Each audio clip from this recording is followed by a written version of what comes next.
Okay. UGC net paper വണ്ണിലെ വളരെ വളരെ പ്രധാനപ്പെട്ട ഒരു ഭാഗമാണ് research aptitude. Net JRF try ചെയ്യുന്ന ആളുകൾക്ക് എന്തുകൊണ്ടും വളരെ ക്ലോസ് ടു ഹാർട്ട് ആയിട്ടുള്ള ഒരു ടോപ്പിക് കൂടെയാണ് റിസർച്ച് ആപ്റ്റിറ്റ്യൂഡ്. നമ്മൾ ഇനി ചെയ്യാൻ പോകുന്നത് JRF ഒക്കെ കിട്ടുകയാണെങ്കിൽ ഹോപ്പ്ഫുള്ളി നമ്മൾ PhD-ക്കായിരിക്കും എൻറോൾ ചെയ്യുന്നുണ്ടാവുക. സ്വാഭാവികമായിട്ടും റിസർച്ച് ആണ് നമ്മൾ ഇനി ഫർദർ നമ്മളുടെ ഒരു പ്രധാനപ്പെട്ട ഒരു മൈൽ സ്റ്റോൺ ആയിട്ട് വരാൻ കിടക്കുന്നത്. ഉറപ്പായിട്ടും റിസർച്ചിനെ കുറിച്ച് വളരെ ഇൻഡെപ്ത് ആയിട്ടുള്ള ഒരു അറിവ് ഉണ്ടാകുക എന്നുള്ളത് ഈ എക്സാമിനെ സംബന്ധിച്ചിടത്തോളം നമുക്ക് ഗുണം ചെയ്യുന്ന ഒരു കാര്യമാണ്. മിക്കപ്പോഴും സംഭവിക്കാറുള്ള കാര്യം സൈക്കോളജിയിലേക്ക് എന്തായാലും ഉണ്ട്. ആൾമോസ്റ്റ് എല്ലാ സോഷ്യൽ സയൻസ് സബ്ജക്റ്റുകളിലും റിസർച്ച് ആൻഡ് സ്റ്റാറ്റിസ്റ്റിക്സ് ഒരു പ്രധാനപ്പെട്ട പേപ്പർ 2-ലെ ഒരു പ്രധാനപ്പെട്ട ടോപ്പിക് ആയിട്ട് ഇവിടെ വരാറുണ്ട്. സോ റിസർച്ചിന് നല്ല ഡെപ്ത് ഉണ്ടാവുന്നതോടുകൂടി നമുക്ക് ലഭിക്കുന്നത് ഒരുപാട് മാർക്കാണ്. പേപ്പർ 1-ലെ മാർക്കും പേപ്പർ 2-ലെ ക്വസ്റ്റ്യൻസ് ആൻസർ ചെയ്യാനുള്ള റിക്കവറിയും കൂടെ ഉണ്ടാകുമ്പോൾ നല്ലൊരു മാർക്ക്, നല്ലൊരു സ്ട്രോങ് എഡ്ജ് ക്രിയേറ്റ് ചെയ്യാൻ നമുക്ക് പറ്റും. So we can start. ഒരുപാട് സമയം ഇൻട്രൊഡക്ഷൻ ഒന്നും പറഞ്ഞ് കളയുന്നില്ല. ഈ ടേമും ഈ ടേം ഇങ്ങനെ ഒറിജിൻ ചെയ്തു എന്നൊക്കെ ഇത് നമ്മൾ എപ്പോഴും പറഞ്ഞു കേൾക്കാറുള്ള ഒരു കാര്യമാണ്. അപ്പോ അതിലേക്കൊന്നും വല്ലാതെ പോകുന്നില്ല. ജസ്റ്റ് യു ക്യാൻ റീഡ് എന്താണ് research. Research is a systematic, objective, and logical investigation to discover new fact or verify existing knowledge. വളരെ സിസ്റ്റമാറ്റിക് ആയിട്ടുള്ള, ഒബ്ജക്റ്റീവ് ആയിട്ടുള്ള, ലോജിക്കൽ ആയിട്ടുള്ള ഒരു ഇൻവെസ്റ്റിഗേഷൻ ആണ്. പുതിയ അറിവുകൾ തേടാനും എക്സിസ്റ്റിംഗ് ആയിട്ടുള്ള നോളജുകൾ വെരിഫൈ ചെയ്യാനൊക്കെ വേണ്ടി നമ്മൾ നടത്തുന്ന ഒരു യാത്രയാണ്, ഒരു ഒരു ഇൻവെസ്റ്റിഗേഷൻ ജേണിയാണ് ശരിക്കും റിസർച്ച് എന്ന് പറഞ്ഞാൽ. നമ്മളൊക്കെ ദൈനംദിന ജീവിതത്തിൽ റിസർച്ച് അറിഞ്ഞോ അറിയാണ്ടൊക്കെ ചെയ്യുന്നുണ്ട്. ഈവൻ ദോ ഒരു അക്കാഡമിക് ഒരു സെക്ടറിൽ നമുക്ക് കൃത്യമായിട്ട് പറയാൻ പറ്റുന്നതല്ലെങ്കിൽ പോലും നമ്മളൊക്കെ ചെയ്യാറുണ്ട്. ഇപ്പോ ചില ദിവസങ്ങളിലൊക്കെ നമ്മൾ രാത്രി ഉറങ്ങി എണീറ്റ് കഴിഞ്ഞാൽ ചിലപ്പോൾ ഒരു നെക്ക് പെയിനോ മറ്റൊക്കെ നമുക്ക് ഫീൽ ചെയ്യും. ഈ ഒരു പെയിന് നമുക്ക് റെക്കറന്റ് ആയിട്ട് 1-2 ദിവസങ്ങളിൽ തുടർച്ചയായിട്ട് ഉണ്ടാവുകയാണെങ്കിൽ അവിടെ നമ്മൾ സ്വാഭാവികമായിട്ടും നമ്മൾ അതിൽ നിന്നൊരു ഒരു പ്രോബ്ലം നമ്മൾ ഐഡന്റിഫൈ ചെയ്യും. ആ പ്രോബ്ലം പരിഹരിക്കാനുള്ള ചെറിയ സ്റ്റെപ്പുകൾ നമ്മൾ ചെയ്തു വെക്കും. ആ പ്രോബ്ലം സോൾവ് ചെയ്യാനുള്ള കാര്യങ്ങൾ ചെയ്തു വെക്കും. Maybe we change the pillow, maybe we change the position of our sleeping, maybe we change the sleeping pattern. അപ്പൊ ഇതിലൊക്കെ ചേഞ്ചസ് വരുത്തിയിട്ട് നമ്മൾ ആ പ്രോബ്ലം സോൾവ് ചെയ്യാൻ ശ്രമിക്കും. ലൈക്ക് വൈസ് ലൈഫിലെ എവറി പോയിന്റ് ഓഫ് ടൈം നമ്മൾ research ചെയ്യുന്നുണ്ട്. അതിനൊരു അക്കാഡമിക് സ്വഭാവം ചിലപ്പോൾ ഉണ്ടായിക്കൊള്ളുന്നില്ല, പക്ഷെ we are doing research. Search for knowledge again and again എന്നുള്ളതാണ് റിസർച്ച് എന്ന് പറയുന്ന രണ്ട് വാക്കിന്റെ കോമ്പിനേഷനിലൂടെ നമുക്ക് ലഭിക്കുന്ന ഒരു അർത്ഥം. Read plus search. ക്ലിഫോർഡ് വുഡിന്റെയും കെർലിംഗറിന്റെ ഒക്കെ ഡെഫിനിഷൻസ് പ്രധാനമാണെന്ന് ചോദിച്ചു കഴിഞ്ഞാൽ എക്സാം പോയിന്റ് ഓഫ് വ്യൂവില്, എക്സാം പെർസ്പെക്റ്റീവില് ആരാണ് ഈ ഡെഫിനിഷൻ പറഞ്ഞതെന്നൊന്നും ഇതുവരെയും ചോദിച്ചു കണ്ടില്ല. ബട്ട് ജസ്റ്റ് ഈ ഒരു ഡെഫിനിഷൻ എന്ന് അറിഞ്ഞിരിക്കുന്നത് നല്ലതാണ്. Research comprises defining and redefining problems, formulating hypotheses, collecting, organizing and evaluating data, making deductions and reaching conclusions. കെർലിംഗറിന്റെ ഡെഫിനിഷൻ പറയുന്നത് research is a systematic, controlled, empirical and critical investigation of hypothetical propositions about presumed relationship about among phenomena. So റിസർച്ചിന്റെ ഒരു ആമുഖം എല്ലാവർക്കും clear ആയി എന്ന് വിശ്വസിക്കുന്നു. നമ്മൾ ഇനി മെല്ലെ ഏറ്റവും സിംപ്ലി ഒരു ലെയ്മാൻ ഡെഫിനേഷനെങ്കിലും നമ്മൾ ഓർത്തു വെക്കുക. Systematic, objective and logical investigation to discover new fact or verify existing knowledge. റിസർച്ചിന്റെ ക്യാരക്ടറിസ്റ്റിക്സും ബാക്കി കാര്യങ്ങളിലേക്കൊക്കെ നമ്മൾക്ക് കിടക്കാം. അതിനു മുമ്പായിട്ട് ഏതാനും കുറഞ്ഞ PYQs, സിമ്പിൾ PYQ ആണ് ഇവിടെ ആഡ് ചെയ്തിട്ടുള്ളതൊക്കെ. You can just give it a try.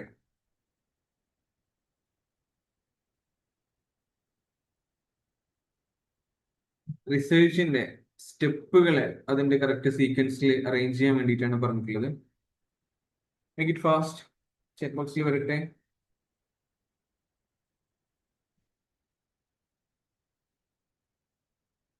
Destiny answered 4. 1, 2, 3, 4. ആദ്യം ഡേറ്റ കളക്ഷൻ ആണോ? ബാക്കിയുള്ള ആളുകളോട് ഗസ് ചെയ്തോളേ.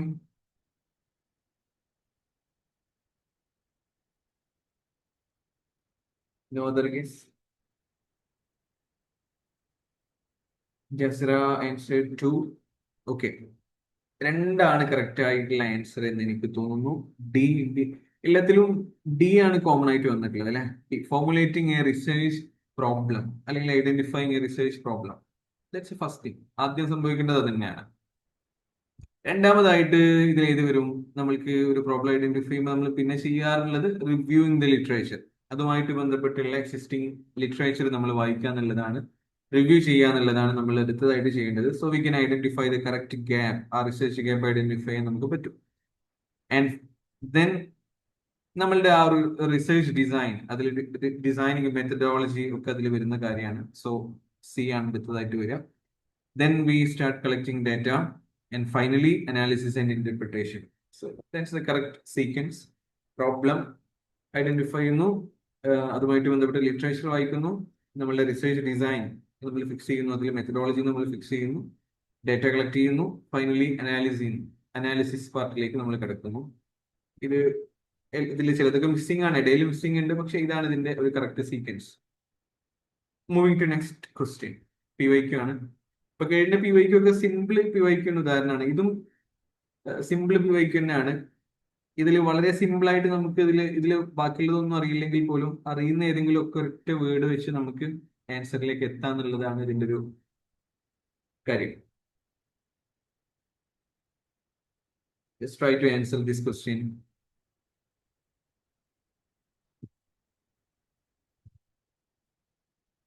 വിഡ്, വിസ്, പോസ്റ്റ്, ഇതൊക്കെ നമ്മൾ അക്കാഡമിക് റൈറ്റിംഗിൽ തീസിസിലും ഡിസർട്ടേഷൻസിലൊക്കെ ഉപയോഗിക്കുന്ന കുറച്ച് അബ്രിവേഷൻസ് ആണ്. ആ അബ്രിവേഷൻസ് എന്താണ് ഉദ്ദേശിക്കുന്നത്? നമ്മളിപ്പോ റിസർച്ചിൽ എഴുതുന്ന സമയത്ത് അതിന് ഒരു ഫോർമാറ്റ് ഉണ്ടാകും. ഇപ്പൊ ഒരു 4-5 ഓതേഴ്സ് ഉള്ളതാണെങ്കിൽ നമ്മൾ എല്ലാവരുടെയും പേര് ഇങ്ങനെ എഴുതൂല, അതിൽ 2 പേര് എഴുതി. അപ്പൊ അതിനൊക്കെ ഒരു സ്റ്റൈൽ ഉണ്ട്. ഓക്കെ, സമ്മൺ ആൻസർ നമുക്ക് നോക്കാം. റിസർച്ചിൽ അക്കാഡമിക് റൈറ്റിംഗിൽ ഉപയോഗിക്കുന്ന കുറച്ച് അബ്രിവേഷൻസ് ആണ്. ജാസിറ ആൻസർ 3. ലെറ്റ്സ് സീ 3 ആണോ നോക്കാം. A2, B1, B1, B4, B4. That's right answer. ഇതിൽ നമുക്ക് ഏറ്റവും സിംപ്ലി നമുക്ക് പോസ്റ്റ് എന്ന് പറഞ്ഞ ഒരു വാക്ക് നമുക്കൊക്കെ പരിചയമുള്ളതാണ്. പോസ്റ്റ്, ഇപ്പൊ പോസ്റ്റ് കോവിഡ് അനന്തരകാലം, പോസ്റ്റ് ഇൻഡിപെൻഡൻസിന് ശേഷം ഇന്ത്യ, ഇങ്ങനെയൊക്കെ നമ്മൾ പോസ്റ്റ് എന്നുള്ള വാക്ക് നമ്മൾ സാധാരണ ഉപയോഗിക്കാറുള്ളതാണ്. അപ്പൊ ആ ഒരു ഒറ്റ വാക്ക് വെച്ച് നമുക്ക് ഇതിന്റെ ബാക്കി ഒന്നും അറിയില്ലെങ്കിൽ പോലും ആൻസറിലേക്ക് എത്താന്നുള്ളതാണ്. പോസ്റ്റ് എന്ന് പറഞ്ഞാല് ആഫ്റ്റർ എന്ന അർത്ഥത്തിലാണ് നമ്മൾ ഉപയോഗിക്കാറുള്ളത്. ഇപ്പൊ B4 ആയിട്ടുള്ള ആകെ ഒരു ഓപ്ഷൻ മാത്രമേ ഉള്ളൂ. പിന്നെ ഒന്നും ആലോചിക്കല്ല, we can take the second answer, second option. അപ്പൊ അതാണ് കറക്റ്റ് എന്നുള്ളത് നമ്മളിലേക്ക് വളരെ ഈസി ആയിട്ട് എത്തും. ഇനി ചിലപ്പോൾ എന്താകില്ല, പോസ്റ്റ് എന്ന് പറയുന്നത് പോലുള്ള ഒരു വാക്ക് ചിലപ്പോൾ അടുത്ത എക്സാമിന് നമ്മൾ രക്ഷിക്കാൻ ഉണ്ടാവണമെന്നില്ല. അപ്പൊ നമ്മൾ എന്താക്കണം, ബാക്കിയുള്ള അബ്രിവേഷൻസ് ഒക്കെ പഠിക്കണം, എന്നാൽ മാത്രമേ നമുക്ക് ആൻസറിലേക്ക് എത്താൻ പറ്റുള്ളൂ. ഓക്കെ, ഇതിലിപ്പോ നമുക്കുള്ള വാക്കുകൾ നമുക്ക് ഓരോന്ന് നോക്കാം. ഒന്നാമത്തെ അബ്രിവേഷന്റെ മീനിങ് വരുന്നത് ദ സെയിം എന്ന അർത്ഥത്തിലാണ്. ദ സെയിം ഇത് എവിടാണ്? ഞാൻ പറഞ്ഞു, നമ്മൾ അക്കാഡമിക് റൈറ്റിംഗിലാണ് ഇത്തരം അബ്രിവേഷൻസ് ഒക്കെ ഉപയോഗിക്കാറുള്ളത്. അപ്പോ ആദ്യത്തെ അബ്രിവേഷൻ നമ്മൾ ഉപയോഗിക്കുന്നത് refers to the same source as the previous citation. മുമ്പ് കൊടുത്ത സൈറ്റേഷനിലുള്ള സെയിം സോഴ്സ് തന്നെയാണ്, ദ സെയിം ആണ് നമ്മൾ ഇവിടെ ഉപയോഗിക്കുന്നത് കാണിക്കാൻ വേണ്ടിയിട്ടാണ് ഈ അബ്രിവേഷൻ നമ്മൾ യൂസ് ചെയ്യുന്നത്. Citing the same author again, ആ ഒരു ഓതറിനെ തന്നെ നമ്മൾ രണ്ടാമതായിട്ട് ഉപയോഗിക്കുമ്പോഴാണ് ഈ ഒരു അബ്രിവേഷൻ നമ്മൾ ഉപയോഗിക്കുന്നത്. പോസ്റ്റ് ആഫ്റ്റർ എന്ന അർത്ഥത്തിലാണ് ഉപയോഗിക്കുന്നത്. Use to indicate something appearing later in the text. ഇനി വരാനിരിക്കുന്ന ഒരു കാര്യത്തെ ഇൻഡിക്കേറ്റ് ചെയ്യാൻ വേണ്ടിയിട്ടാണ് നമ്മൾ പോസ്റ്റ് എന്ന് ഉപയോഗിക്കുന്നത്. ഡിസ്കസ്ഡ് പോസ്റ്റ് ഇൻ ചാപ്റ്റർ 3, ഇനി ചാപ്റ്റർ 3 പറയാൻ പോകുന്നത്. അപ്പോൾ ആ ഒരു അർത്ഥത്തിലാണ് നമ്മൾ പോസ്റ്റ് എന്ന് പറയുന്ന അബ്രിവേഷൻ ഉപയോഗിക്കുന്നത്. മൂന്നാമതായിട്ടുള്ള അബ്രിവേഷന്റെ മീനിങ് വരുന്നത് റെഫർ ടു എന്നുള്ള മീനിങ്ങിലാണ്. റെഫർ ടു ലാറ്റിൻ വേർഡ് ആയിട്ടുള്ള വൈഡ് എന്നതിൽ നിന്നാണ് ഇത് വന്നിട്ടുള്ളത്. മീനിങ് സി, റെഫർ എന്നൊക്കെ രീതിയിലാണ് ഉപയോഗിക്കാറുള്ളത്. എക്സാമ്പിൾ, വിത്ത് ടേബിൾ 4.2, സി ടേബിൾ 4.2, ആ ടേബിൾ ശ്രദ്ധിക്കൂ, നോക്കൂ എന്ന രീതിയിലാണ് നമ്മൾ ഈ ഒരു അബ്രിവേഷൻ നമ്മൾ അക്കാഡമിക് റൈറ്റിംഗിൽ ഉപയോഗിക്കുന്നത്. ആൻഡ് ഫൈനലി ഫോർത്ത് അബ്രിവേഷൻ, അതിന്റെ മീനിങ് വരുന്നത് നെയിംലി എന്ന അർത്ഥത്തിലാണ്. Use to specify or clarify items, 3 cognitive domains. അപ്പോൾ നമ്മളൊരു കാര്യം പറയുന്നു, അതിനൊന്നുകൂടെ സ്പെസിഫൈ ചെയ്യാനും ആ ഒരു കാര്യം ഒന്നുകൂടെ ക്ലാരിഫൈ ചെയ്യാനും വേണ്ടിയിട്ടാണ് നമ്മൾ വിസ് എന്ന് പറയുന്ന ഈ ഒരു അബ്രിവേഷൻ ഉപയോഗിക്കുന്നത്. 3 കോഗ്നിറ്റീവ് ഡൊമൈൻസ് ഉണ്ട്, എന്നിട്ട് അതിനെ നമ്മൾ സ്പെസിഫൈ ചെയ്യാണ്. Namely, attention, memory and reasoning. ഈ 3 ആണ് ആ 3 കോഗ്നിറ്റീവ് ഡൊമൈൻസ്. അപ്പൊ അതിനെ നമ്മൾ നെയിം ചെയ്യുന്നു. ഏതൊക്കെയാണെന്നുള്ളത് നമ്മൾ കൃത്യമായിട്ട് നെയിം ചെയ്യുന്നു, സ്പെസിഫൈ ചെയ്യുന്നു. ഇതിനാണ് നമ്മൾ വിസ് എന്ന് പറയുന്ന അബ്രിവേഷൻ ഉപയോഗിക്കാറുള്ളത്. ഇതുപോലെ ഒരുപാട് അബ്രിവേഷൻസ് ഉണ്ട്. നമുക്ക് നെക്സ്റ്റ് സെഷനിൽ with PYQ I will include all other abbreviations. And one more question, അതിനുശേഷം നമുക്ക് തിയറിയിലേക്ക് കിടക്കാം.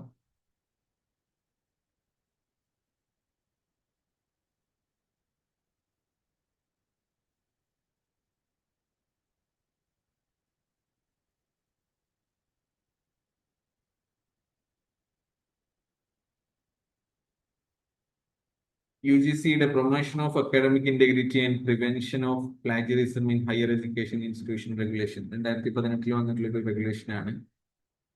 അപ്പോ അക്കാഡമിക് റൈറ്റിംഗിൽ പ്ലാഗറിസം ഇല്ലാതാക്കുക, ബാക്കി അതുമായിട്ട് ബന്ധപ്പെട്ട കുറെ കാര്യങ്ങൾ പറഞ്ഞ ഒരു റെഗുലേഷൻ ആയിരുന്നത്. അതിന്റെ കറക്റ്റ് ആൻസർ ഏതാണെന്നുള്ള ചോദ്യം. Someone answered. Jasiraj has answered 14. That's right answer.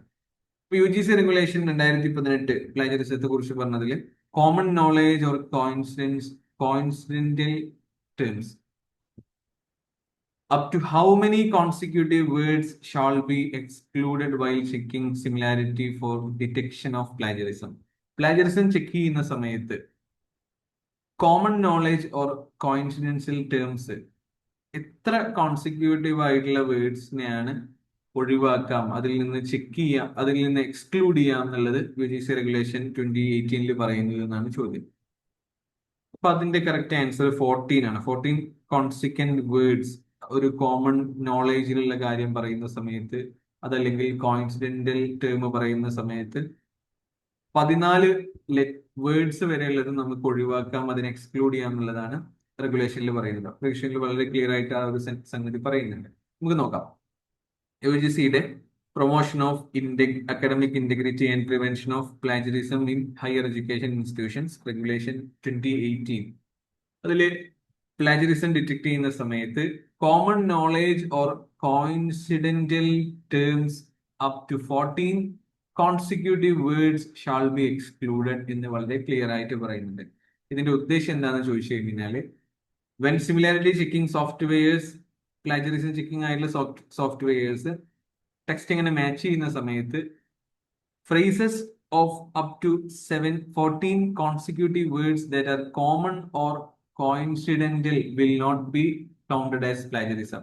വളരെ കോമൺ ആയിട്ടുള്ള ഒരു കോട്ട്, വളരെ കോമൺ ആയിട്ട് സാധാരണ വേറൊരാളും കൂടെ ഉപയോഗിക്കാൻ സാധ്യതയുള്ള രീതിയിലുള്ള വളരെ കോമൺ ആയിട്ടുള്ള കോയിൻസിഡന്റൽ ആയിട്ടുള്ള ഫ്രേസസ് ഒക്കെ വരികയാണെങ്കിൽ 14 വാക്ക് വരെ പ്ലാഗറിസത്തിൽ നിന്ന് എക്സ്ക്ലൂഡ് ചെയ്യപ്പെടും, അത് പ്ലാഗറിസം ആയിട്ട് പരിഗണിക്കൂല എന്നാണ് ഈ റെഗുലേഷന്റെ ഭാഗമായിട്ട് പറയുന്നത്. ഇപ്പോൾ ഒരു 2 റിസർച്ചേഴ്സ് സെയിം ആയിട്ട് education is the most powerful weapon which you can use to change this world, ഇത് വളരെ ഫേമസ് ആയിട്ടുള്ള ഒരു കോട്ടാണ്, എഡ്യൂക്കേഷനായിട്ട് ബന്ധപ്പെട്ട ഒരു കോട്ടാണ്.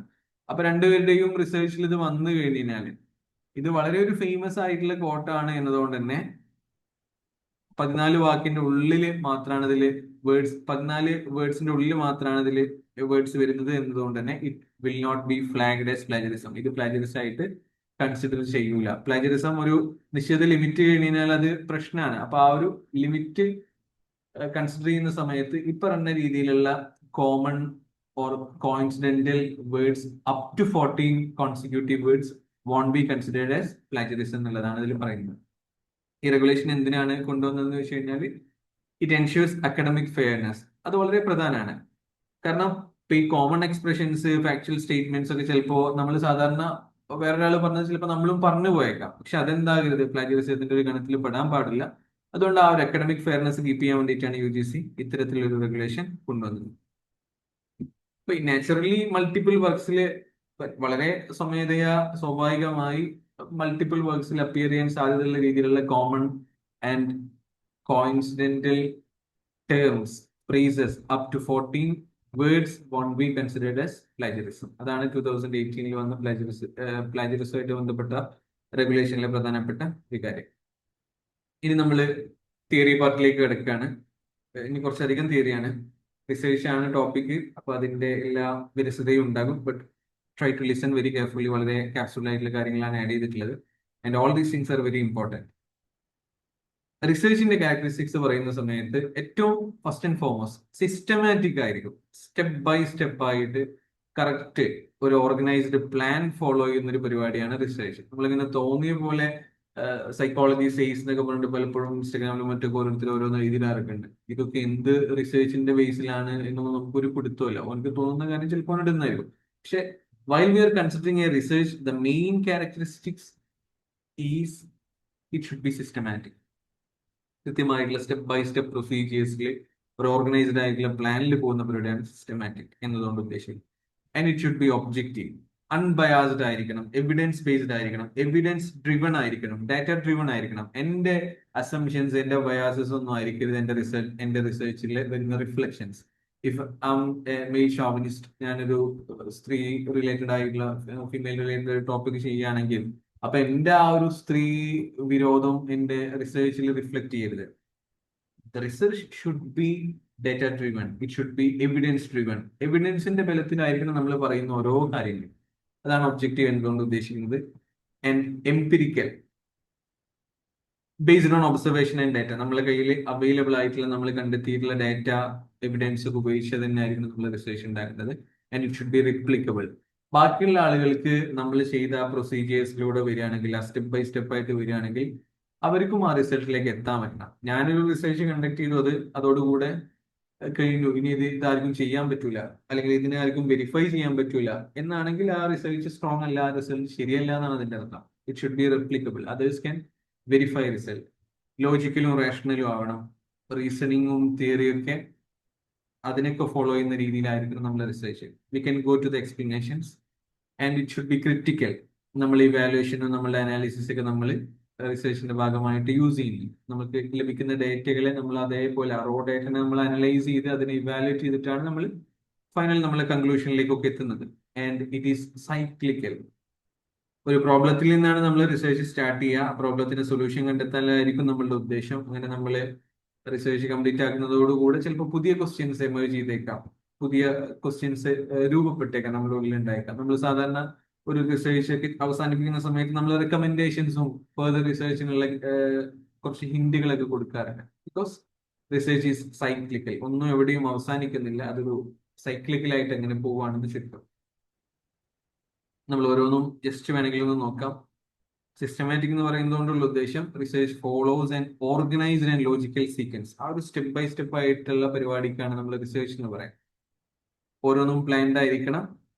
നമ്മൾ ആദ്യം പ്രോബ്ലം ഐഡന്റിഫൈ ചെയ്യുന്നു, പിന്നെ ലിറ്ററേച്ചർ റിവ്യൂ കണ്ടക്ട് ചെയ്യുന്നു, നമ്മളുടെ ഹൈപ്പോത്തസിസ് നമ്മൾ ഫോർമുലേറ്റ് ചെയ്യുന്നു, ഡാറ്റ കളക്ട് ചെയ്യുന്നു, അതിനെ അനലൈസ് ചെയ്യുന്നു. ഫൈനലി നമ്മൾ ആ ഒരു റിസർച്ച് നമ്മളുടെ അക്കാഡമിക് കമ്മ്യൂണിറ്റിയിലേക്ക് പാസ് ചെയ്യുന്നു, അതിനെ പബ്ലിഷ് ചെയ്യുന്നു. ഇതൊക്കെയാണ് സിസ്റ്റമാറ്റിക് എന്നതുകൊണ്ട് ഉദ്ദേശിക്കുന്നത്. ആൻഡ് എംപിരിക്കൽ എന്ന് പറയുമ്പോൾ എന്താ? Research is based on observable evidence gathered through direct or indirect experience, not on assumptions or beliefs. അതാണ് നമ്മൾ ഇവിടെ അണ്ടർലൈൻ ചെയ്യേണ്ട കാര്യം. നമ്മൾ മിയർ അസംഷൻസ് ഓർ ബിലീഫ്സ് അല്ല റിസർച്ചിൽ വരേണ്ടത്. It should be based on observable evidence. Objective എന്ന് പറയുമ്പോൾ നമ്മളുടെ പേഴ്സണൽ ബയാസുകൾ കടന്നു വരരുത്. Findings depend on data, not the researchers personal feelings or expectations. നമ്മളുടെ എക്സ്പെക്ടേഷൻസും ഫീലിംഗ്സും ഒന്നും ചിലപ്പോ നമ്മളത് കൺസിഡർ ചെയ്യാനേ പാടില്ല. While we are collecting the data, it may completely contradict our existing beliefs. പക്ഷെ അതൊരു പ്രശ്നമല്ല. അപ്പൊ നമ്മൾ ആ റിസർച്ച് പാതി വഴിക്ക് നിർത്തുകയാണെങ്കിൽ, അതിനെ അല്ലെങ്കിൽ നമുക്ക് ലഭിച്ച ഡേറ്റിനെ മാനിപ്പുലേറ്റ് ചെയ്യാൻ ശ്രമിക്കുകയാണെങ്കിൽ ദാറ്റ്സ് നോട്ട് അറ്റ് ഓൾ എത്തിക്കൽ. അത് പ്രശ്നമാണ്. അപ്പോൾ റിസർച്ച് എന്തായിരിക്കണം? നമ്മളുടെ പേഴ്സണൽ ബയാസിൽ നിന്ന്, നമ്മളുടെ എല്ലാ തരത്തിലുള്ള ചായ്വുകളിൽ നിന്നും നമ്മളുടെ റിസർച്ച് എന്തായിരിക്കണം? ശുദ്ധമായിരിക്കണം, സംശുദ്ധമായിരിക്കണം. ചുരുക്കം. While studying gender differences in motivation, the researcher reports what the data reveals without favoring any group. നമുക്ക് പല ഫേവറിറ്റിസംസ് ഉണ്ടാകും, പല ചായ്വുകൾ ഉണ്ടാകും. പക്ഷെ അതൊന്നും എന്താവരുത്, നമ്മൾ കണ്ടക്ട് ചെയ്യുന്ന റിസർച്ചിൽ ഒരു നിലയ്ക്കും ബാധിക്കരുത്. And it should be logical or rational. Logical ആയിരിക്കണം, റേഷണൽ ആയിരിക്കണം എന്ന് പറയാനുള്ള കാരണം എന്താ? Reasoning and rational thinking researchers ഉപയോഗിക്കേണ്ട വളരെ പ്രധാനപ്പെട്ട കാര്യമാണ്. കൃത്യമായിട്ടുള്ള കൺക്ലൂഷൻസിലേക്ക് എത്താൻ അത് വളരെ പ്രധാനപ്പെട്ട ഒരു കാര്യമാണ്. Every inference follows logically from evidence. അവിടെ ഒരു ഫാലസി ഒന്നും നമുക്ക് കമ്മിറ്റ് ചെയ്യാൻ പാടില്ല. Finding A positive correlation between exercise and mood, the research logically concludes that physical activity enhances wellbeing. അവിടെ പിന്നെ നമ്മൾ വേറെ തരത്തിൽ അതിനെ മാനിപ്പുലേറ്റ് ചെയ്യാനോ അതിനെ വക്രീകരിക്കാനോ ശ്രമിക്കാൻ പാടില്ല. റെപ്ലിക്കബിൾ ആയിരിക്കണം, വെരിഫയബിൾ ആയിരിക്കണം എന്ന് ചുരുക്കം. ബാക്കിയുള്ള റിസർച്ചേഴ്സിന് നമ്മളുടെ ആ ഒരു സെയിം സ്റ്റഡി റീകണ്ടക്ട് ചെയ്യുകയാണെങ്കിൽ, റിപ്പീറ്റ് ചെയ്യുകയാണെങ്കിൽ, നമ്മൾ ആ ചെയ്ത സെയിം മെത്തേഡിലൂടെ ചെയ്യുകയാണെങ്കിൽ സിമിലർ ആയിട്ടുള്ള റിസൾട്ടുകൾ ലഭിക്കണം എന്ന് ചുരുക്കം. നമ്മളൊരു സ്റ്റഡി കണ്ടക്ട് ചെയ്യുന്നു, സ്ട്രെസ് സ്കോപ്പിംഗ് സ്റ്റഡിയാണ് കണ്ടക്ട് ചെയ്യുന്നത്. അപ്പൊ ആ ഒരു സെയിം സ്കെയിൽ ഉപയോഗിച്ച് വേറൊരാൾ കണ്ടക്ട് ചെയ്യുകയാണെങ്കിൽ അവർക്കും ആ സിമിലർ ആയിട്ടുള്ള റിസൾട്ട് കണ്ടെത്താൻ പറ്റണം. റിസർച്ച് സൈക്ലിക്കലാണ് നമ്മൾ പറഞ്ഞു. It's A continuous process. ഒരു ക്വസ്റ്റ്യനിൽ തുടങ്ങി മേ ബി വേറെ പുതിയ ക്വസ്റ്റ്യൻസിലേക്ക് എത്തുന്ന, പുതിയ ഇൻവെസ്റ്റിഗേഷനിലേക്ക് വഴി തുറക്കുന്നതാണ് റിസർച്ചുകൾ. ക്രിട്ടിക്കൽ ആകുക എന്ന് പറയുമ്പോൾ it involves evaluation, scrutiny and judgement to ensure accuracy and credibility. കൃത്യമായിട്ട് വളരെ സൂക്ഷ്മമായ സ്ക്രൂട്ടിനിറ്റിയിലൂടെ, ഇവാലുവേഷനിലൂടെ, ജഡ്ജ്മെന്റിലൂടെ ആയിരിക്കണം നമ്മൾ ഫൈനൽ റിസൾട്ടിലേക്കൊക്കെ, കൺക്ലൂഷനിലേക്കൊക്കെ എത്തേണ്ടത്. അങ്ങനെയാണെങ്കിൽ മാത്രമാണ് നമുക്ക് ആ ഒരു അക്യൂറസിയും ക്രെഡിബിലിറ്റി ഒക്കെ കീപ്പ് ചെയ്യാൻ പറ്റും. പബ്ലിക്കേഷന് മുമ്പ് ഒരു റിസർച്ചർ ഗൈഡിനെ കൊണ്ട് പലവട്ടം, നമ്മളിപ്പോൾ ഒരു തീസിസ് ഒക്കെ സബ്മിറ്റ് ചെയ്യുന്ന സമയത്ത് ഗൈഡിനെ കൊണ്ട് മൾട്ടിപ്പിൾ ടൈംസ് നമ്മളത് റീഡ് ചെയ്യിപ്പിക്കുന്നു, ഗൈഡ് അല്ലാത്ത ആളുകളെ കൊണ്ട് വായിപ്പിക്കുന്നു, അതിലുള്ള എറേഴ്സും ബയാസസ് ഒക്കെ ചെക്ക് ചെയ്യാൻ കൊടുക്കുന്നു. ഇതൊക്കെ വളരെ പ്രധാനപ്പെട്ട ഒരു കാര്യമാണ്.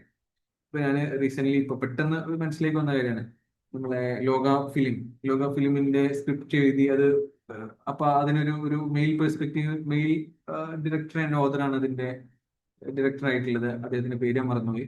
പക്ഷെ അവർക്കൊരു കോ ഓതർ ഉണ്ടായിരുന്നു, ഒരു ഫീമെയിൽ ആയിരുന്നു. അപ്പൊ ഇവര് ഒരു മെയിൽ പെർസ്പെക്റ്റീവിൽ നിന്ന് എന്തെങ്കിലും വിഷയങ്ങൾ വന്നിട്ടുണ്ടോ എന്ന് അറിയാൻ വേണ്ടിയിട്ട് വീണ്ടും മൾട്ടിപ്പിൾ ടൈംസ് ആ ഒരു ഫീമെയിൽ കോ ഓതറിനെ കൊണ്ട് വീണ്ടും വായിപ്പിച്ചിരുന്നു എന്നൊക്കെ അവരുടെ ഇന്റർവ്യൂവിൽ കേൾക്കാനിടയായി. സോ ഈ പറഞ്ഞ മൾട്ടിപ്പിൾ ടൈംസ് നമ്മളൊരു തീസിസോ ആർട്ടിക്കിളൊക്കെ എഴുതുന്ന സമയത്ത് അതിനെ വായിക്കാൻ കൊടുക്കുക, അതിന്റെ എറർ ചെക്കിന് വേണ്ടി കൊടുക്കുക എന്നൊക്കെയുള്ളത് വളരെ പ്രധാനപ്പെട്ട ഒരു കാര്യമാണ്. സോ ഇതാണ് നമ്മൾ പറഞ്ഞ റിസർച്ചിന്റെ പ്രധാനപ്പെട്ട ക്യാരക്ടറിസ്റ്റിക്സ്. ഇനി റിസർച്ചിന്റെ സ്റ്റെപ്പുകൾ പറയുകയാണെങ്കിൽ ഇതില് നമ്മൾക്കൊരു വളരെ കട്ട് ആൻഡ് റൈറ്റ് ആയിട്ടുള്ള ഒരു സാധനം ചിലപ്പോൾ പറയാൻ കഴിഞ്ഞോളുന്നില്ല. പലതിലും പല രീതിയിൽ കാണാം. പക്ഷെ വളരെ കോമൺ ആയിട്ട് നമുക്ക് പറയാൻ പറ്റുന്ന അതിന്റെ സ്റ്റെപ്പുകളാണ് ഞാൻ ഇവിടെ കൊടുത്തിട്ടുള്ളത്. ഇതിന്റെ ഇവിടെ താഴെ കൊടുത്ത റിട്ടൺ ടെക്സ്റ്റ് ഭാഗത്തുള്ള കാര്യം ഒന്ന് വായിക്കാം. First of all, identify the problem, then reviewing the literature, then formulating the hypothesis or objectives, then research design set ചെയ്യുന്നത്, ഡാറ്റ കളക്ട് ചെയ്യുന്നത്, data analysis, then discussion and conclusion, finally report writing. അപ്പോൾ വേണമെങ്കിൽ ഒരു ന്യൂമോണിക്കിൽ ഓർത്ത് വെക്കാം, അതിന്റെ ആവശ്യമൊന്നുമില്ല. I really feel research done diligently deserves recognition. ഇങ്ങനെ ഒരു സാധനത്തിൽ വേണമെങ്കിൽ നിങ്ങൾക്ക് ഓർത്ത് വെക്കാം. ഐ എന്ന് പറയുമ്പോൾ ഐഡന്റിഫൈ ദ പ്രോബ്ലം, റിയലി അതിൽ 6, reviewing the literature, PLF, formulating hypothesis and objectives, and research design, then D, data collection, diligently D, data analysis, and deserves D, discussion, and finally report writing. ഈ ഒരു രീതിയിലാണ് നമ്മളുടെ റിസർച്ചിന്റെ ഒരു step പോകുന്നത്. ഇവിടെ നിങ്ങൾക്ക് പിക്ചറിൽ മേ ബി ചെറിയ മാറ്റങ്ങൾ കാണാം. പ്രോബ്ലം ഐഡന്റിഫൈ ചെയ്യുന്നു, ലിറ്ററേച്ചറിനെ ഇവാലുവേറ്റ് ചെയ്യുന്നു, റിവ്യൂയിങ് ലിറ്ററേച്ചർ, ഹൈപ്പോത്തസിസ് ക്രിയേറ്റ് ചെയ്യുന്നു, formulating hypothesis, research design set ചെയ്യുന്നു, ഡിസ്ക്രൈബ് പോപ്പുലേഷൻ. ഇതൊക്കെ നമുക്ക് റിസർച്ച് ഡിസൈനിന്റെ ഉള്ളിൽ തന്നെ പറയാൻ പറ്റുന്ന കാര്യമാണ്, ഈ പറഞ്ഞ ഡിസ്ക്രൈബിംഗ് പോപ്പുലേഷൻ കാര്യങ്ങളൊക്കെ. ആൻഡ് ഡാറ്റ കളക്ഷൻ വരുന്നു, ഡാറ്റ അനാലിസിസ് വരുന്നു, ഫൈനലി റിപ്പോർട്ട് റൈറ്റിംഗ്. ഇതാണ് നമ്മളുടെ പ്രധാനപ്പെട്ട സ്റ്റെപ്പുകൾ.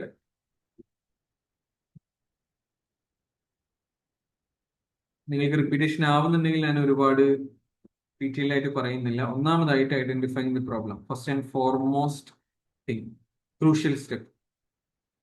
The researcher selects a specific researchable issue that needs investigation. Investigation ആവശ്യമായിട്ടുള്ള ഒരു റിസർച്ചബിൾ ഇഷ്യൂ, വളരെ സ്പെസിഫിക് ആയിട്ടുള്ള ഒരു റിസർച്ചബിൾ ഇഷ്യൂ സെലക്ട് ചെയ്യുന്നതിനാണ് ശരിക്കും നമ്മൾ ഐഡന്റിഫൈങ് ദ പ്രോബ്ലം എന്ന് പറയുന്നത്. അത് വളരെ ക്ലിയർ ആകണം, ഫീസിബിൾ ആകണം, റിസർച്ചിന് പറ്റുന്നതായിരിക്കണം, ആൻഡ് സിഗ്നിഫിക്കൻറ്റ്. ഒരു ആവശ്യമില്ലാത്തൊരു സാധനം നമ്മൾ പഠിച്ചിട്ട് കാര്യമില്ല. ഇതാണ് നമ്മൾ ആദ്യം ചെയ്യേണ്ട ഒരു കാര്യം. രണ്ടാമതായിട്ട് reviewing the literature, review of literature. A comprehensive review of previous research helps understand what is already known about this topic. എന്താണ് what is already done and what are the things to be done. അത് വളരെ clear ആയിട്ട് അറിയൽ വളരെ പ്രധാനമാണ്. അങ്ങനെയാണെങ്കിൽ മാത്രമാണ് നമുക്ക് എന്താണ് കറക്റ്റ് ആയിട്ടുള്ള റിസർച്ച് ഗ്യാപ്പ്, ശരിക്കും ഞാൻ എന്തിലാണ് ഇനി പഠിക്കേണ്ടത്. Almost all these things are done. ഈ ഏരിയയിൽ ഈ പറഞ്ഞ കാര്യങ്ങൾ, ഈ പറഞ്ഞ വേരിയബിൾസ് ഒക്കെ ആൾറെഡി പഠിച്ചു കഴിഞ്ഞിട്ടുണ്ട്. So what's my research gap, എന്താണ് ഞാൻ ഈ അക്കാഡമിക് കമ്മ്യൂണിറ്റിയിലേക്ക് കോൺട്രിബ്യൂട്ട് ചെയ്യാൻ പോകേണ്ട ആ ഒരു പാർട്ട് എന്താണെന്നുള്ളത് ഐഡന്റിഫൈ ചെയ്യാൻ we need comprehensive review of the previous literature. അതാണ് വളരെ പ്രധാനപ്പെട്ട ഒരു കാര്യം. നമ്മൾ എന്തൊക്കെ വേരിയബിൾസ് ആണ് എടുക്കേണ്ടത്, നമ്മളുടെ മെത്തേഡ് എങ്ങനെയായിരിക്കണം. ഇപ്പോൾ someone conducted A study in A quantitative method, അപ്പൊ എനിക്കിനി ക്വാളിറ്റേറ്റീവിൽ ചെയ്യാനുള്ള സ്കോപ്പ് ഉണ്ടോ, അല്ലെങ്കിൽ ഞാൻ ഏത് മെത്തേഡാണ് ഇനി സ്പെസിഫിക് ആയിട്ട് എടുക്കേണ്ടത് എന്നതൊക്കെ നമ്മൾ ഫൈനൽ ചെയ്യപ്പെടുന്നത്, അല്ലെങ്കിൽ അതൊക്കെ തീരുമാനമാക്കപ്പെടുന്നത് ഈ ഒരു റിവ്യൂയിങ് ലിറ്ററേച്ചറിനോട് മാത്രമാണ്. നമ്മൾ ജസ്റ്റ് ഒരു ചാപ്റ്റർ ഫില്ല് ചെയ്യാൻ വേണ്ടി ചെയ്യുന്ന പരിപാടിയല്ല, but this is one of the most crucial part. നമ്മൾ എങ്ങനെയാണ് നമ്മളെ റിസർച്ച് ഡിസൈൻ പോകേണ്ടത് എന്ന് തീരുമാനിക്കപ്പെടുന്നത് ഏകദേശം ഈ ഒരു പാർട്ടിൽ നിന്നാണ്. This guides the researchers to design a better study and avoid the duplication. ഒരാൾ ചെയ്തത് നമ്മൾ തന്നെ നമ്മൾ വീണ്ടും ചെയ്യുക എന്നുള്ളതിൽ പ്രത്യേകിച്ച് കാര്യമില്ല. അപ്പോൾ എന്താണ് സ്പെസിഫിക്കലി ഞാൻ ഇത് ചെയ്യാൻ പോകുന്നത് എന്നുള്ള തീരുമാനമാക്കപ്പെടുന്നത് ലിറ്ററേച്ചർ റിവ്യൂ ചെയ്യുന്ന സമയത്താണ്. And then comes formulation of hypothesis. Hypothesis എന്താണെന്ന് നമുക്കറിയാം. It's A tentative statement predicting the relationship between the variables. അപ്പൊ നമ്മളുടെ വേരിയബിൾസ് നമ്മൾ ഐഡന്റിഫൈ ചെയ്തു. ഈ വേരിയബിൾസ് തമ്മിലുള്ള ഒരു റിലേഷൻഷിപ്പ് എന്താണ്, അതിനെ കുറിച്ച് പറയുന്ന നമ്മളുടെ വളരെ ടെൻഡേറ്റീവ് ആയിട്ടുള്ള ടെസ്റ്റ് ചെയ്യാൻ പോകുന്ന ഒരു സ്റ്റേറ്റ്മെന്റിനാണ് നമ്മൾ എന്ത് പറയുന്നത്, ഹൈപ്പോത്തസിസ് എന്ന് പറയുന്നത്. It gives direction to the study and makes it testable. നമുക്ക് നമ്മളുടെ റിസർച്ചിന് എങ്ങനെ പോകണം എന്നതിലേക്കുള്ള ഒരു കറക്റ്റ് ഒരു ഡിറക്ഷൻ നമ്മൾ ഈ പറഞ്ഞ ടെസ്റ്റബിൾ ആയിട്ടുള്ള ഒരു ഹൈപ്പോത്തസിസ് ഫോർമുലേറ്റ് ചെയ്യുന്നതിലൂടെയാണ് സംഭവിക്കുന്നത്. നെൽ ഹൈപ്പോത്തസിസ് ഉണ്ടാകും, ആൾട്ടർനേറ്റീവ് ഹൈപ്പോത്തസിസ് ഉണ്ടാകും. That's a very big discussion. അതിൽ വരുന്ന type 1 error, type 2 error common ആയിട്ട് എക്സാമിൽ വരുന്ന ക്വസ്റ്റ്യൻ ആണ്. അതിലേക്ക് നമുക്ക് കിടക്കാം. അതിനു മുമ്പായിട്ട് അടുത്ത സ്റ്റെപ്പിലേക്ക് പോകാം. ഫോർമുലേറ്റിംഗ് ഹൈപ്പോത്തസിസിൽ നെൽ ഹൈപ്പോത്തസിസ് ഉണ്ട്, ആൾട്ടർനേറ്റീവ് ഹൈപ്പോത്തസിസ് ഉണ്ടെന്ന് മനസ്സിലാക്കുക. അതിൽ ഇനി ടൈപ്പ് 1 എറർ എന്താണ്, ടൈപ്പ് 2 എറർ എന്താണ്, അതൊക്കെ നമുക്ക് ഡീറ്റെയിൽ ആയിട്ട് പറയാം. Increase in social media use decreases academic performance എന്ന് പറയുന്നത് ഇറ്റ്സ് എ ഹൈപ്പോത്തസിസ്. ഇതൊരു ഹൈപ്പോത്തസിസ് ഫോർമുലേറ്റ് ചെയ്താണ്. അപ്പൊ ഇനി നമ്മളുടെ റിസർച്ചിലൂടെ ചെയ്യാൻ പോകുന്നത് എന്താ, social media use academic performance കുറക്കുന്നുണ്ട് നമ്മൾ പറഞ്ഞു, കുറക്കുന്നുണ്ടോ എന്ന് നമ്മൾ ടെസ്റ്റ് ചെയ്യാൻ പോവാണ്. ഇത് കറക്റ്റ് ആയി കഴിഞ്ഞാൽ V accept the hypothesis, otherwise നമ്മൾ ടെസ്റ്റ് ചെയ്ത് ഫൈനൽ റിസൾട്ടിന് നമുക്ക് പ്രത്യേകിച്ച് ബാധിക്കുന്നില്ല എന്നാണെങ്കിൽ we will reject the hypothesis. ഇതാണ് അക്സെപ്റ്റിംഗ് ഹൈപ്പോസിസിലും റിജക്റ്റിംഗ് ഹൈപ്പോസിസിലും സംഭവിക്കുന്നത്. ആൻഡ് നമ്മൾ ഇനി റിസർച്ച് ഡിസൈൻ ക്ലിയർ ആക്കുകയാണ്. നമ്മളൊരു ആക്ഷൻ പ്ലാൻ, നമ്മളൊരു ബ്ലൂ പ്രിന്റ്, നമ്മൾ എന്താണ് ഇനി ചെയ്യാൻ പോകുന്നത്, എങ്ങനെയാണ് നമ്മൾ സ്റ്റഡി മുന്നോട്ട് പോകേണ്ടത് എന്നതിന്റെ ഒരു കറക്റ്റ് ബ്ലൂ പ്രിന്റ് ആണ് റിസർച്ച് ഡിസൈൻ എന്ന് പറയുന്നത്. അപ്പോ എന്തൊക്കെ കാര്യങ്ങൾ അത് ഈ ഒരു ഏരിയയിൽ സ്പെസിഫൈ ചെയ്യപ്പെടും. നമ്മളുടെ മെത്തഡോളജി, നമ്മൾ എന്ത് മെത്തേഡാണ് ഉപയോഗിക്കുന്നത്, നമ്മളുടെ സാമ്പിൾ എന്താണ്, നമ്മളുടെ ടൂൾസ് എന്തൊക്കെയാണ്, നമ്മളുടെ പ്രൊസീജിയർ എങ്ങനെയാണ്, almost everything is being specified here. Research ഡിസൈനിൽ എല്ലാം തീരുമാനിക്കപ്പെടുന്നുണ്ട്. നമ്മളെ മെത്തേഡ് എങ്ങനെ, ഡാറ്റ കളക്ഷന്റെ വിഷയത്തിൽ എങ്ങനെയാണ് നമ്മളുടെ മെത്തേഡ്, നമ്മളെ സാമ്പിളിംഗ് മെത്തേഡ് എങ്ങനെയാണ്, everything is being specified in research design. അപ്പൊ ഒരു നല്ല ഡിസൈൻ ആകുമ്പോൾ സ്വാഭാവികമായിട്ടും നമ്മളെ സ്റ്റഡിക്ക്, നമ്മളെ റിസൾട്ടിന് നല്ല വാലിഡിറ്റി, റിലയബിലിറ്റി ഒക്കെ ഉണ്ട് എന്ന് നമുക്ക് എൻഷുർ ചെയ്യാൻ പറ്റും. അപ്പൊ അതാണ് മൂന്നാമത്തെയും നാലാമത്തെയും സ്റ്റെപ്പ്. ഇനി നമ്മൾക്ക് പ്രധാനപ്പെട്ട അടുത്ത സ്റ്റെപ്പാണ് ഡാറ്റ കളക്ഷൻ. നമുക്ക് സ്റ്റഡിക്ക് ആവശ്യമായിട്ടുള്ള റിലവന്റ് ആയിട്ടുള്ള ഡാറ്റ നമ്മൾ സ്വരുക്കൂട്ടുന്ന ഒരു സ്റ്റെപ്പാണ് ഡാറ്റ കളക്ഷൻ. ഡാറ്റ രണ്ട് രീതിയിലുണ്ട്, പ്രൈമറി ഡാറ്റ, സെക്കൻഡറി ഡാറ്റ. നമ്മൾ ആൾറെഡി കണ്ടക്ട് ചെയ്യപ്പെട്ട സ്റ്റഡീസ് നിന്നും കണ്ടക്ട് ചെയ്യപ്പെട്ട റിപ്പോർട്ടുകളിൽ നിന്നും ഡാറ്റാബേസിൽ നിന്നും പുസ്തകത്തിൽ നിന്നൊക്കെയാണ് ഡാറ്റ കളക്ട് ചെയ്യുന്നതെങ്കിൽ, ആൾറെഡി പ്രിവെയിലിംഗ് ആയിട്ടുള്ള നോളജിൽ നിന്നാണ് നമ്മുടെ ഡാറ്റ എടുക്കുന്നതെങ്കിൽ that's secondary data. At the same time നമ്മൾ ഫസ്റ്റ് ഹാൻഡ് ആയിട്ട് ത്രൂ സർവേസ്, ത്രൂ എക്സ്പെരിമെന്റ് നമ്മൾ ഡാറ്റ കളക്ട് ചെയ്യുകയാണെങ്കിൽ അതിന് പറയുന്നവരാണ് primary data. Accuracy and ethical collection are essential using a question to collect. നമ്മൾ സാധാരണ ഇപ്പോൾ പറഞ്ഞ പ്രൈമറി ഡാറ്റ സാധാരണ എടുക്കാറുണ്ട്. നമ്മൾ സാധാരണ എല്ലാ റിസർവേഷനും നമ്മൾ പ്രൈമറി ഡാറ്റ തന്നെയാണ് പ്രൊമിനന്റ് ആയിട്ട് എടുക്കാറില്ല. സെക്കൻഡറി ഡാറ്റ മാത്രം റിലൈ ചെയ്തുകൊണ്ട് നമ്മൾ ചില റിവ്യൂ സ്റ്റഡീസ് ആയി കണ്ടക്ട് ചെയ്യാറുണ്ട്. That's A kind of secondary data മാത്രം എടുത്തുകൊണ്ട് ചെയ്യുന്ന കൈൻഡ് ഓഫ് സ്റ്റഡീസിനാണ് നമ്മൾ റിവ്യൂ സ്റ്റഡീസ് എന്നൊക്കെ പറയാം. എക്സിസ്റ്റിംഗ് ആയിട്ടുള്ള ലിറ്ററേച്ചർ വായിച്ച് അതിനെ ഒരു ഒരു ഒരു അനലൈസ് ചെയ്തുകൊണ്ട് നടത്തുന്ന നമ്മുടെ സ്റ്റഡീസ് ഒക്കെയാണ് റിവ്യൂ സ്റ്റഡീസിലേക്ക് നമ്മൾ കാണാറുള്ളത്, റിവ്യൂ പേപ്പേഴ്സിലേക്ക് കാണാറുള്ളത്. അടുത്തതായിട്ട് വരുന്നതാണ് ഡാറ്റ അനാലിസിസ്. നമ്മൾ ലഭിച്ച നമ്മളുടെ കളക്റ്റഡ് ആയിട്ടുള്ള ഡാറ്റനെ കൃത്യമായിട്ട് ഓർഗനൈസ് ചെയ്യുന്നു, കൃത്യമായിട്ട് സമ്മറൈസ് ചെയ്യുന്നു, കൃത്യമായിട്ട് ഇന്റർപ്രറ്റ് ചെയ്യുന്നു. ഇതാണ് ഡാറ്റ അനാലിസിസ് പാർട്ടിൽ വരുന്നത്. അപ്പോ ഡാറ്റ അനാലിസിസ് രണ്ട് രീതിയിലുണ്ട്, ക്വാണ്ടിറ്റേറ്റീവും ക്വാളിറ്റേറ്റീവും ഉണ്ട്. ക്വാണ്ടിറ്റേറ്റീവ് നമ്മൾ ന്യൂമറിക്കൽ വാല്യൂസ് വരുന്ന സാധനങ്ങളാണ് നമ്മൾ ക്വാണ്ടിറ്റേറ്റീവ് എന്ന് പറയുന്നത്. ക്വാളിറ്റേറ്റീവ് എന്ന് പറയുന്നത് അങ്ങനെയൊന്നുമില്ല. നമ്മളിപ്പോ ഇന്റർവ്യൂ, കേസ് സ്റ്റഡി, ഇത്തരം മെത്തേഡുകളൊക്കെ ഉപയോഗിച്ചാണ് നമ്മൾ ഡാറ്റ കളക്ട് ചെയ്തെങ്കിൽ നമ്മുടെ കയ്യിൽ പിന്നെ ന്യൂമറിക്കൽ വാല്യൂസ് ഒന്നുമില്ല. So we are dealing with qualitative analysis. അതിൽ തന്നെ തിമാറ്റിക് അനാലിസിസും കണ്ടന്റ് അനാലിസിസും വ്യത്യസ്തമായുള്ള കൈൻഡ് ഓഫ് അനാലിസിസുകൾ ഉണ്ട്. നമ്മൾ ക്വാണ്ടിറ്റേറ്റീവ് ആണെങ്കിൽ we often rely on statistical analysis ആയിരിക്കും അവിടെ വരുന്നുണ്ടാവാം. അപ്പൊ അതില് SPSS എക്സസിലൊക്കെ നമ്മൾ ഹെൽപ്പ് ചെയ്യും. അതേസമയം NVivo പോലുള്ള കാര്യങ്ങളാണ് നമ്മളെ ക്വാളിറ്റേറ്റീവ് റിസർച്ചിന് നമ്മളെ ഹെൽപ്പ് ചെയ്യുന്ന കൈൻഡ് ഓഫ് സോഫ്റ്റ്വെയർസ് ആണ് NVivo ഒക്കെ. SPSS ഒക്കെ നമ്മൾ സാധാരണ ക്വാണ്ടിറ്റേറ്റീവിന് ഉപയോഗിക്കുന്ന, സ്റ്റാറ്റിസ്റ്റിക്കൽ അനാലിസിസിന് വേണ്ടിയിട്ട് ഉപയോഗിക്കുന്ന സോഫ്റ്റ്വെയർ ആണ്. And finally drawing discussion and drawing conclusion. നമ്മൾക്കിപ്പോ നമ്മളുടെ അനാലിസിസ് പാർട്ട് കഴിഞ്ഞു. അതിനുശേഷം നമ്മൾ എന്ത് ചെയ്യാണ്, വാട്ട് ദ റിസൾട്ട് മീൻ, എന്താണ് നമ്മൾക്ക് കിട്ടിയിട്ടുള്ള റിസൾട്ട്, അതിനെ നമ്മൾ എക്സ്പ്ലെയിൻ ചെയ്യുന്ന ഒരു പാർട്ടാണ് discussion part. And we are drawing the conclusions. അപ്പോൾ researcher discusses findings, compares them with previous studies and draws conclusion.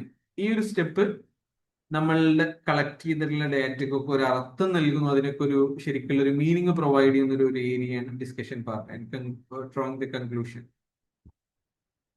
അപ്പൊ നമ്മളുടെ ഇപ്പൊ നേരത്തെ പറഞ്ഞ സ്റ്റഡിയിലുള്ള ഒരു ഡിസ്കഷൻ പാർട്ടിലും കൺക്ലൂഷൻ ഡ്രോ ചെയ്യുന്നതിലൊക്കെ സംഭവിക്കുന്നത് എന്താ, findings shows excessive media use, lowers focus and aligns with prior studies. നമ്മൾ മുമ്പ് നടത്തിയ സ്റ്റഡികളോട് അലൈൻ ചെയ്യുന്ന രീതിയിൽ തന്നെ നമുക്കൊരു കൺക്ലൂഷൻ ആണ് കിട്ടുന്നതെങ്കിൽ we may be concluding like this. And report writing and presentation of result. അവസാനത്തെ പ്രധാനമായിട്ടുള്ള ദ ഡിസമിനേഷൻ ഓഫ് നോളേജ്, അതിന്റെ ഭാഗമായിട്ട് സംഭവിക്കുന്നതാണ് report writing and presentation of result.